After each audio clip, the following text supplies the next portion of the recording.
حضرات علماء کرام او زما محترم و مشران و کشران ورو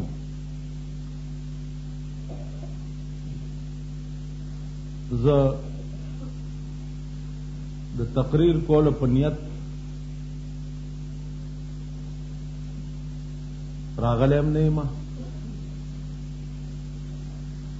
او د تقریر کول په نیت مدعو شوم نه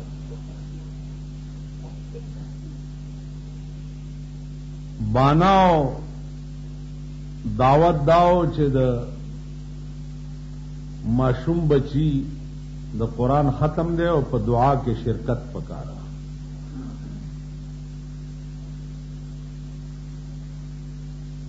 عزیزانو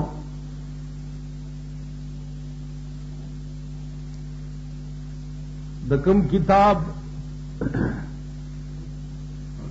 ختم چې دی وخت کې ستاسو په مخ کې کوم بچی وکړ داغي متعلق یو څو خبرې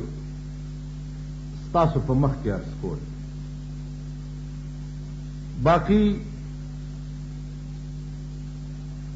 ستاسو کله په دې علاقه کې شاید چې واحد کله دی چې علما پکې تیر دي لوی لوی اتقیاد دین پکې تیر دي فی الحال پکې علما موجود دي جمعی منزونا تقریرنا د قرآن کریم ترجمه دا ټول تاسو اورئ او الله پاک دې دغه سلسله د دین تاسو په کلی کې قیامت پورې جاری وي عزیزانو کدا جمعات ته د قرآن کریم درس پکې دی کدننا د مولانا سمیع الله جان جمعات ته د قرآن درس تاسو د بچو خدمات دا پکې کیږي غالباً چې لوی جمعات کې هم صحیح نو خدای پاک دې توفیق درکړي تاسو مشرانو تم او کشرانو تم چې دا د قرآن مراکز چې دي دا پالکانو ماشومانو ځوانانو زړو دا آباد که تاسو خیال وکئ د مرګ نه وروسته زمونږ خو دې طرف ته ډېر زیات خیال شي چې هله دعا وکئ او هله ختم وکئ هله خیرات وکئ چې دا سړی اوس وبخلی شي خو په دغه نکته هم سره سوچ کوو چې آیا د مرګ نه وروسته سړی ته قرآن رستل ډېره فایده رسوي او کنه چې قرآن سره په ژوند څوک یارانه وکړي دا ورته ډېره فایده رسوي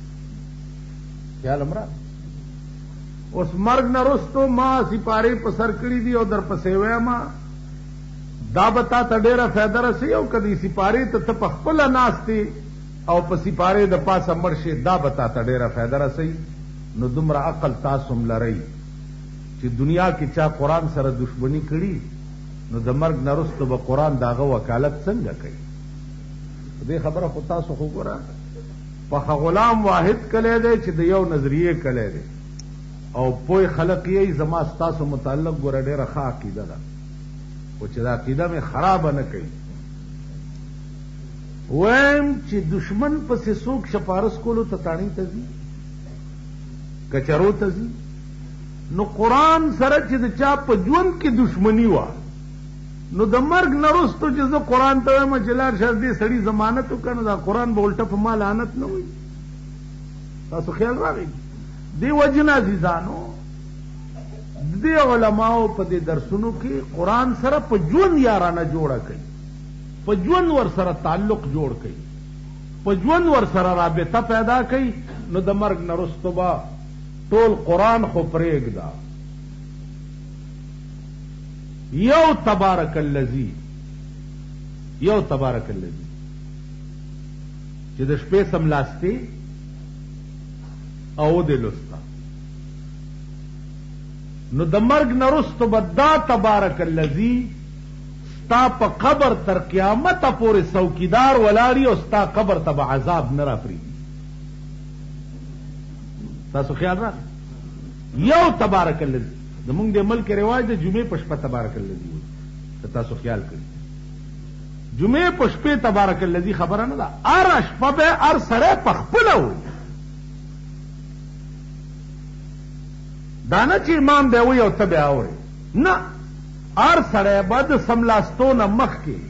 تبارک الذی په خپله وایي. نو یو تبارک الذی سره یارانه اثر بدای چې پیرادار بستا په قبر ولاړی، عذاب چې را رواني نو دی به ستا قبر ته نه پرېږدي، او چې د چا ټول قرآن سره رابطه او تعلق. نو زما عزیزانو قرآن نه به مسخره نه جوړه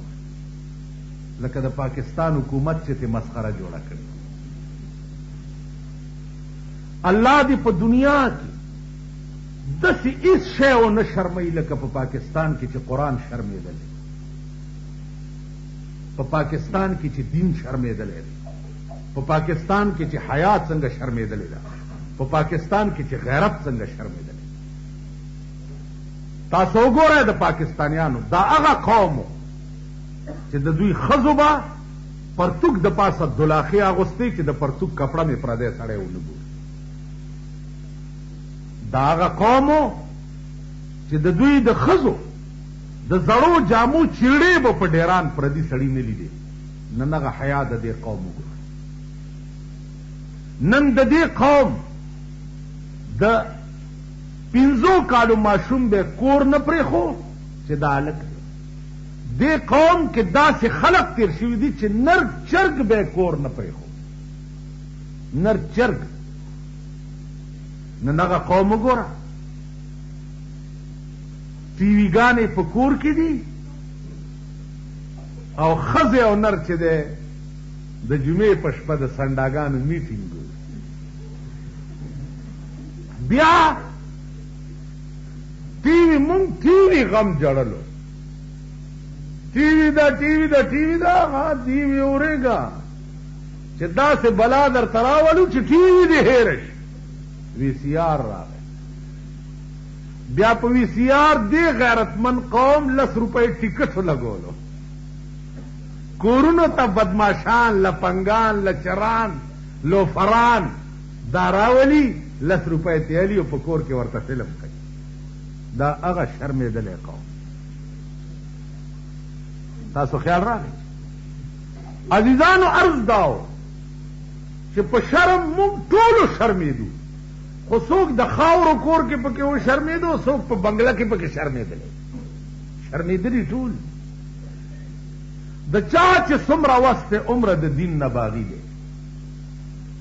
چې دا زیات نه کوي، دا یې وس نشته. تاسو پوه شوئ؟ نو عرض مې دا و چې قرآن سره به د پاکستان د حکومت غوندې عیارانه او اشنایي نه کوي. قرآن له ځان سپارل غواړي، قرآن سره دلی رابطه او تعلق جوړول غواړي. قرآن والله العظیم چې موږ نه مخکې داسې خلق تیر شوي، داسې خلق چې یو الف لام میم پدې تاسو وګورئ دا علما ناس چې الف لام او میم د دې مطلب څه دی؟ الف معنا اول، لام معنا لازم، میم معنا مومن. الف لام میم دا معنا اول لازم د مومن د پاره څه شی دی؟ ذالک الکتاب لا ریب فیه. اول لازم د مومن د پاره دا کتاب دی چې پچا کې شک او د دې کتاب کار څه دی؟ هدى للمتقین. دا کتاب سړی ته سم لار ښیي،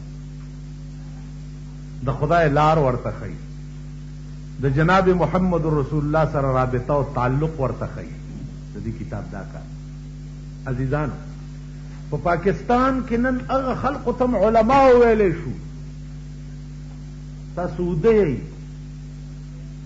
خبره نه پوهېږئ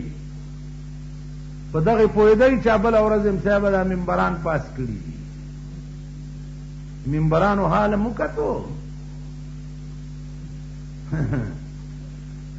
بعضې سړی په ژوند شرمېدلی بعضې په تخته و شرمېږي په تخته شرمېدلی دې ته وایي چې دستونه یې بیږي ملا دې حالان دې له لوټ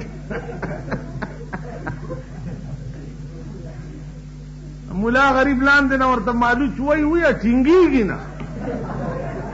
د دوی ریخو بیا دو په تخته تاسو مو لیده تاسو دا خیال کړی و چې ساڑھا آدمی کامیاب ہوئے تو اونچ کرسی تھی اونچ کرسی تھی اونچ کرسی وہ دا نتیجہ کیا نکلے نتیجہ دار ہوا تا چیئے سڑے خزو تراغے وے خزو دا کشمیر تا دو لکا ناس مخ کے اشارے رستو کے تاسو کے چاہ عقل رازینو اسرافیل علیہ السلام بش پیلائے خزو